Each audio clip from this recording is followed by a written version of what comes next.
On March 28, a 7.7 magnitude earthquake struck central Myanmar. It sent shockwaves across other parts of Southeast Asia and China, leaving a trail of death and destruction. The death toll exceeded 2,800 and more than 3,400 people were injured.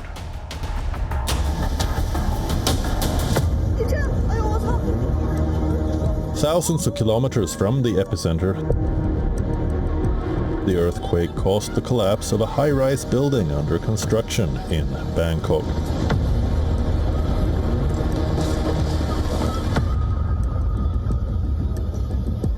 Killing at least 9 people and leaving many others missing.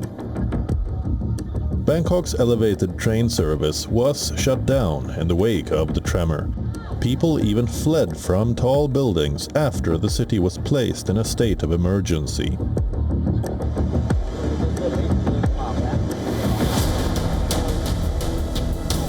But what caused the Myanmar earthquake? How did it have such a powerful effect so far away in Thailand? Why did just one tower collapse in Bangkok? And how vulnerable are Myanmar and Thailand to earthquakes? All this and more on WION Wideangle this week.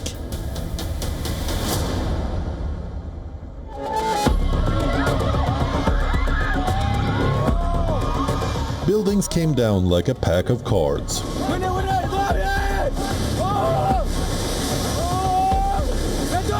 People screaming and running helter-skelter to find refuge.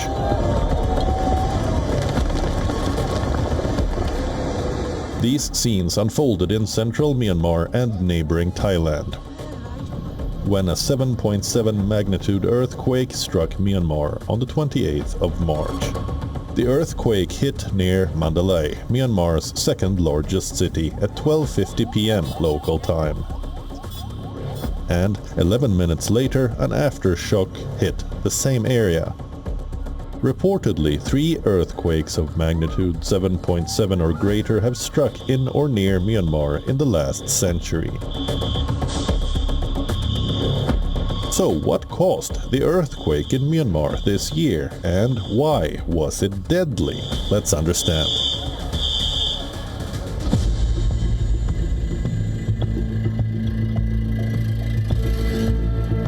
The Earth's upper layer is split into different sections called tectonic plates. These plates keep moving constantly. It is this movement that causes earthquakes and volcanoes. Myanmar is one of the world's most seismically active countries. It sits on top of the convergence of 4 tectonic plates: the Eurasian plate, the Indian plate, the Sunda plate, and the Burma microplate. To accommodate the motion, faults, meaning cracks or fractures, appear in the rocks. This allows tectonic plates to slither sideways, leading to earthquakes. Central Myanmar, where large plates of the Earth's crust are in motion, is prone to earthquakes. Myanmar's vulnerability to earthquakes is largely due to its location along the Sagaing Fault. It is a major tectonic boundary between the Indian plate and the Burma microplate. It cuts right through Myanmar, north to south, and is more than 1,200 kilometers long. Data suggests that the movement that caused a 7.7 magnitude earthquake was a strike slip, where 2 blocks move horizontally along each other. This aligns with the movement typical of the Sagaing Fault. As the plates move past each other, they sometimes get stuck, building friction until it is released, and the Earth shifts, causing an earthquake. Well, the strike slip is when the crust is moving apart along the faults horizontally. So the crust of the Indian plate, which is moving northward relative to the Eurasia, and the Burma area, Burma plate, is moving southward relatively to the Indian Ocean plate. And that's a strike slip fault like the San Andreas fault, for example, in California. And that's the cause of the Myanmar earthquake. Well, with such a magnitude, it's very difficult to expect that the aftershocks will be over very soon, because with magnitude 7.7, there usually are aftershocks for several weeks or even months.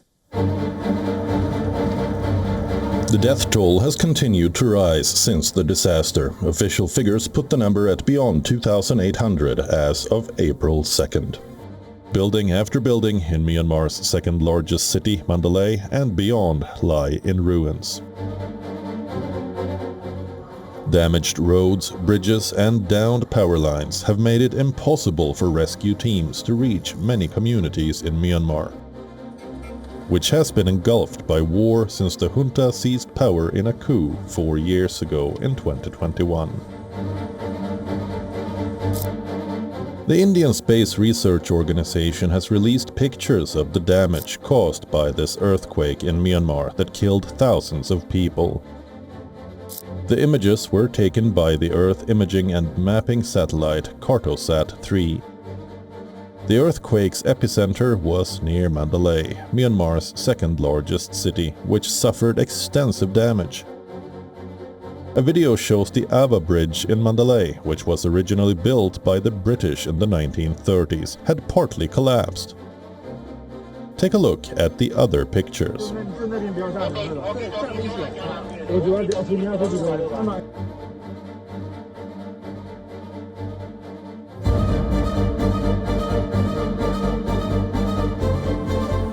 Alongside reports of widespread damage, gripping stories of survival and accounts of devastating loss also came to the forefront.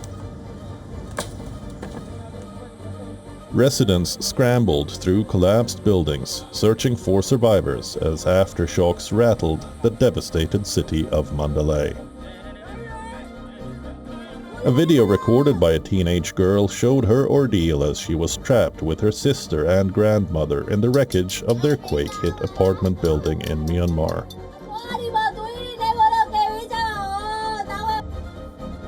The three of them were confined in a small space surrounded by debris of the collapsed Sky Villa condo in Mandalay. One of the girls was seen banging on the rubble of the wreckage and crying for help. Faint voices could also be heard from beyond the walls. Thankfully, the teenagers and their grandmother were later rescued. In another part of the city, tea shop owner Vin Levin picked his way through the remains of a collapsed restaurant. He lifted the rubble and helped people to come out of it. Now, there are still many places where rescuers can help. We don't know whether people are trapped under the rubble. Quite a lot of places still need help. In yet another story from Mandalay, rescuers pulled a woman alive from the wreckage of a collapsed apartment building. Applause rang out as Phu Lai Kang was brought out of the condominium rubble on a stretcher. Her husband embraced her as the stretcher was lifted down. I am so worried about my wife and heavy-minded. At the beginning I didn't think she would be alive because the floor they were stuck on. People have very little chance to live. I am very happy that I heard good news that she's alive. These stories of survival keep emerging as rescuers continue to grapple with the scale of the devastation.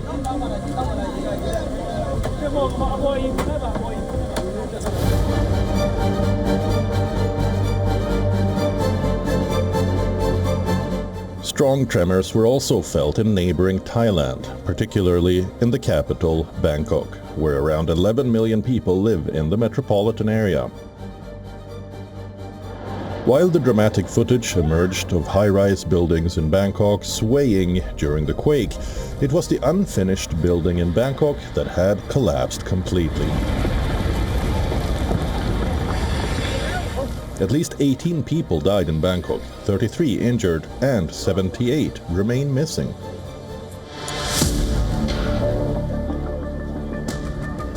Search and rescue operations continue at the collapsed building site.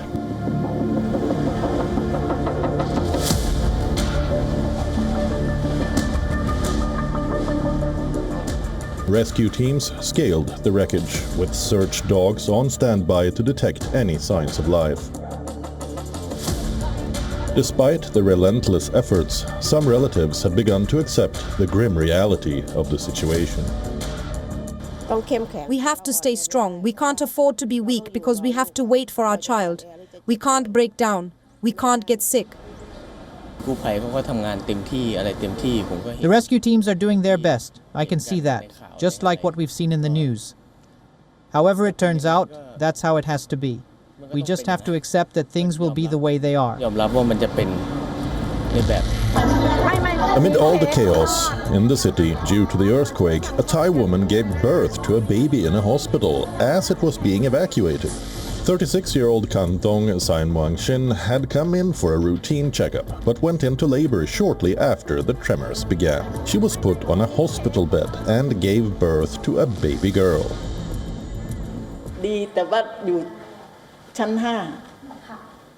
I was telling my baby, don't come out yet. But the pain kept growing and growing. Then I was put on a hospital bed and was surrounded by a lot of medical staff, where I just gave birth right then and there. It was all a shock to me too. Once my baby is born, the ground stopped shaking. I felt great. I saw my child and the earthquake stopped. I am so impressed and happy by how the hospital took care of me.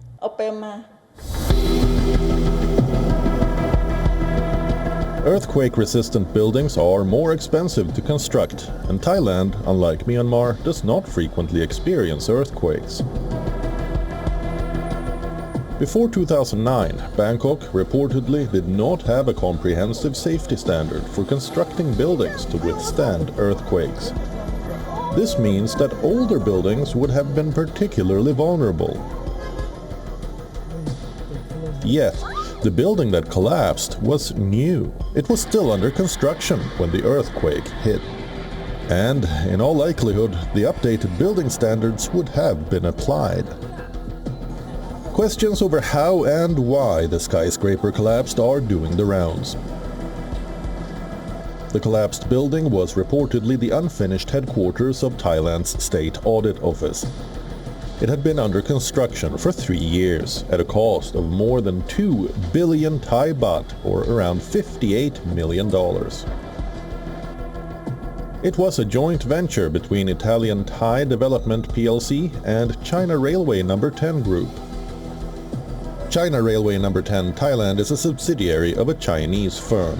The company serves as a construction contractor for office buildings, residential buildings, public roads, railways, and underground railways. Thai authorities have ordered an investigation into that isolated collapse to determine whether it could have been due to inadequate building materials, design flaws, or a failure in the inspection process. Well, Thailand and Bangkok in particular is very far away from the epicenter area.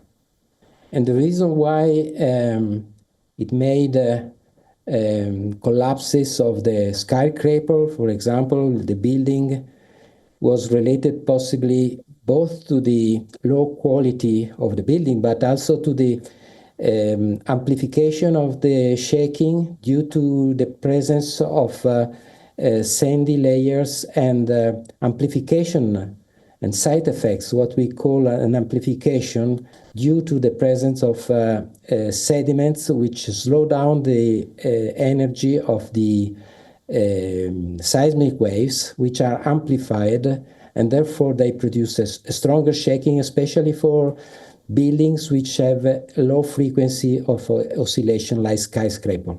What I know is that for sure Bangkok is built on an area with very low quality sediments, and that's why there may be these amplification effects.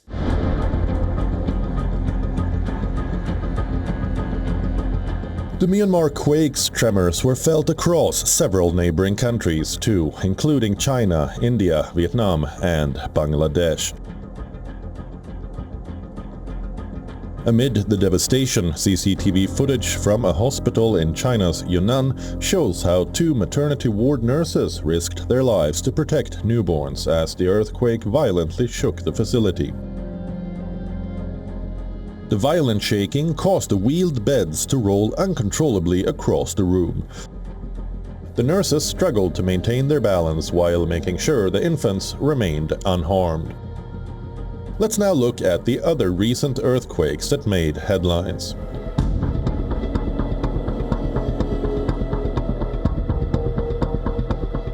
In late January this year, a highly unusual series of earthquakes alarmed the authorities in Greece. Scientists detected nearly 8,000 earthquakes in just over 2 weeks near Greece's volcanic island of Santorini, the largest of these tremors. Registering a magnitude of 5.2 raised fears among locals and tourists alike. Approximately 11,000 people were evacuated from the island by sea, with ferry operators and airlines assisting in the effort. A state of emergency was declared on Santorini. Santorini is a popular tourist destination in Greece, known for its iconic white and blue buildings, and is part of the Cyclades group of islands in the Aegean Sea. The islands have a volcanic history stretching back 650,000 years. Earthquakes are common in the region, but the frequency and intensity of the recent quakes have caused widespread concern. Authorities have also noted the risk of larger tremors that could potentially trigger a tsunami.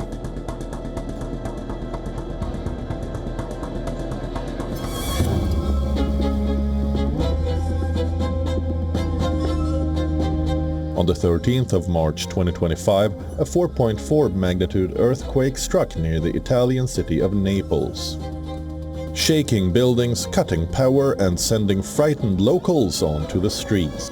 Images from the affected areas show damaged buildings, fallen debris, and a car with a smashed windscreen.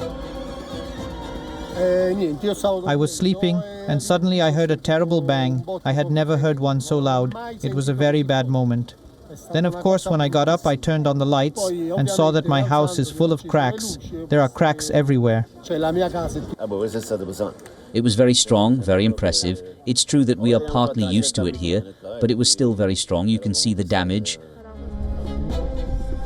Naples sits atop the Campi Flegrei, a vast area known for its seismic activity. Declared a regional park 20 years ago, the area includes 15 towns with a combined population of over 500,000 residents, many of whom live in the high-risk red zone. The Campi Flegrei volcano last erupted in 1538, but seismic activity has been on the rise in recent decades.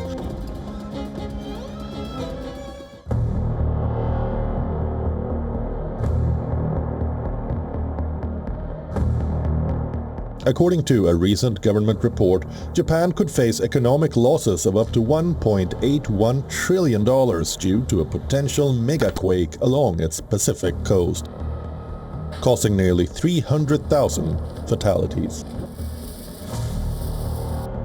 Japan, one of the world's most earthquake-prone nations, faces an 80% probability of a magnitude 8 to 9 earthquake occurring in the Nankai-Tro. The seismic zone, stretching 900 kilometers along the southwest Pacific coast, is where the Philippine Sea Plate is subducting under the Eurasian Plate. Reportedly, megaquakes occur in this region once every 100 to 150 years. In 2011, an earthquake of 8.9 magnitude ensued, generated a tsunami that led to over 15,000 deaths and triggered nuclear reactor meltdowns in the northeast. The recent report emphasizes the importance of disaster preparedness, predicting significant destruction, and the necessity for mass evacuations in case of an earthquake.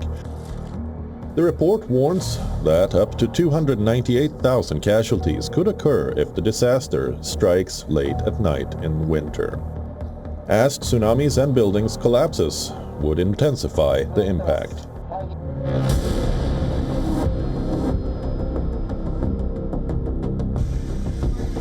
While earthquakes can't be prevented, buildings can be constructed in a manner that minimizes death. Codes for new construction and retrofitting existing buildings.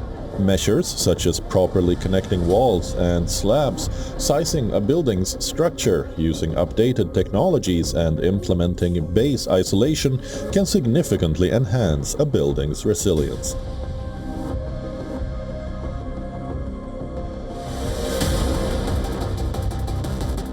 High-rise buildings or skyscrapers are being built in cities around the world. They have become symbols of economic growth, but it only takes one deadly quake to shake their foundation and bring them down to the ground. Hence, the need of the hour is to prioritize the construction of earthquake-resistant structures, especially in regions prone to seismic activity, as well as in other areas.